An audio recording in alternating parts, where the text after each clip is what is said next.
இன்றைய திருப்பலி வாசகங்கள்.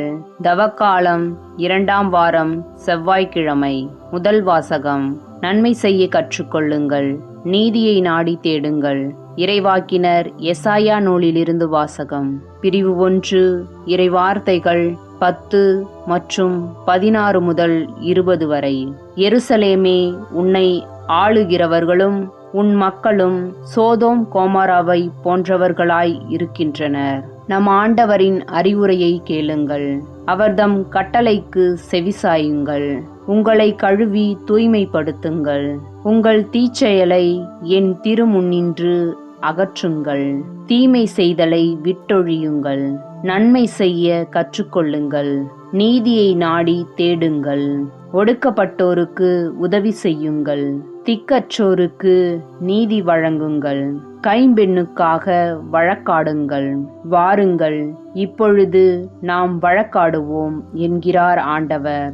உங்கள் பாவங்கள் கடும் சிவப்பாய் இருக்கின்றன, எனினும் உறைந்த பனி போல அவை வெண்மையாகும். இரத்த நிறமாய் அவை சிவந்திருக்கின்றன, எனினும் பஞ்சை போல் அவை வெண்மையாகும்.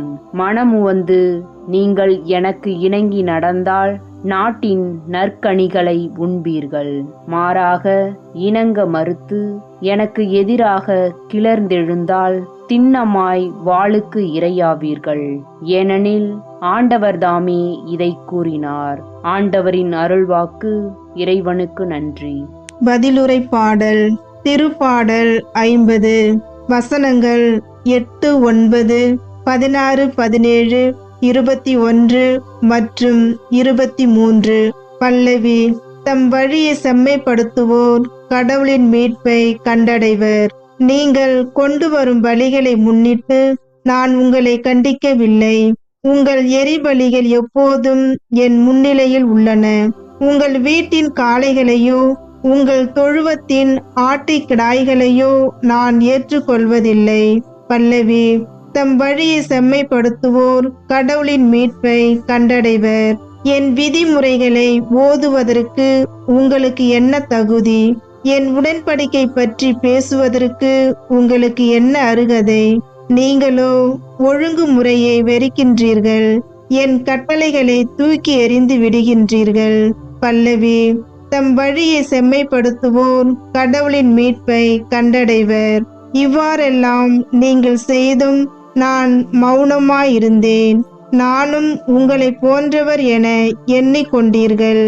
ஆனால் இப்பொழுது உங்களை கண்டிக்கின்றேன்.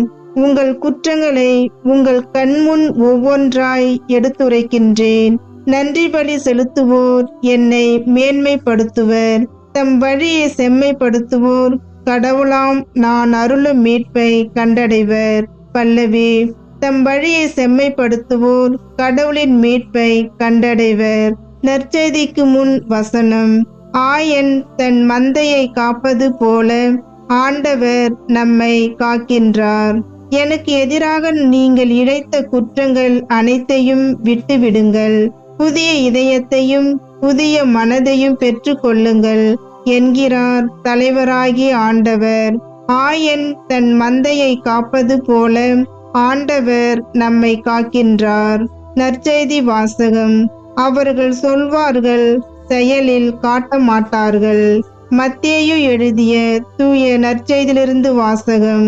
அதிகாரம் 23, இறை வார்த்தைகள் 1 முதல் 12 முடிய. அக்காலத்தில் இயேசு மக்கள் கூட்டத்தையும் தம் சீடரையும் பார்த்து கூறியது. மறைநூல் அறிஞரும் பரிசேயரும் மோசேயின் அதிகாரத்தை கொண்டிருக்கின்றனர். ஆகவே அவர்கள் என்னென்ன செய்யும்படி உங்களிடம் கூறுகிறார்களோ அவற்றையெல்லாம் கடைபிடித்து நடந்து வாருங்கள். ஆனால் அவர்கள் செய்வது போல நீங்கள் செய்யாதீர்கள். ஏனெனில் அவர்கள் சொல்வார்கள், செயலில் காட்ட மாட்டார்கள். சுமத்தற்கரிய பழுவான சுமைகளை கட்டி மக்களின் தோளில் அவர்கள் வைக்கிறார்கள். ஆனால் அவர்கள் தங்கள் விரலால் தொட்டு அசைக்க கூட முன்வர மாட்டார்கள். தாங்கள் செய்வதெல்லாம் மக்கள் பார்க்க வேண்டும் என்றே அவர்கள் செய்கிறார்கள். தங்கள் மறைநூல் வாசக பட்டைகளை அகலமாக்குகிறார்கள். அங்கியின் குஞ்சங்களை பெரிதாக்குகிறார்கள். விருந்துகளில் முதன்மையான இடங்களையும் தொழுகை கூடங்களில் முதன்மையான இருக்கைகளையும் விரும்புகின்றார்கள். சந்தை வெளிகளில் மக்கள் தங்களுக்கு வணக்கம் செலுத்துவதையும் ரபி என அழைப்பதையும் விரும்புகிறார்கள். ஆனால் நீங்கள் ரபி என அழைக்கப்பட வேண்டாம், ஏனெனில் உங்களுக்கு போதகர் ஒருவரே. நீங்கள் யாவரும் சகோதரர் சகோதரிகள். இம்மண்ணுலகில் உள்ள எவரையும் தந்தை என நீங்கள் அழைக்க வேண்டாம், ஏனெனில் உங்கள் தந்தை ஒருவரே, அவர் விண்ணகத்தில் இருக்கிறார். நீங்கள் ஆசிரியர் எனவும் அழைக்கப்பட வேண்டாம், ஏனெனில் கிறிஸ்து ஒருவரே உங்கள் ஆசிரியர். உங்களுள் பெரியவர் உங்களுக்கு தொண்டராக இருக்க வேண்டும். தம்மை தாமே உயர்த்துகிறவர் எவரும் தாழ்த்த பெறுவர், தம்மை தாமே தாழ்த்துகிறவர் எவரும் உயர்த்த பெறுவர். ஆண்டவரின் அருள்வாக்கு. கிறிஸ்துவே உமக்கு புகழ்.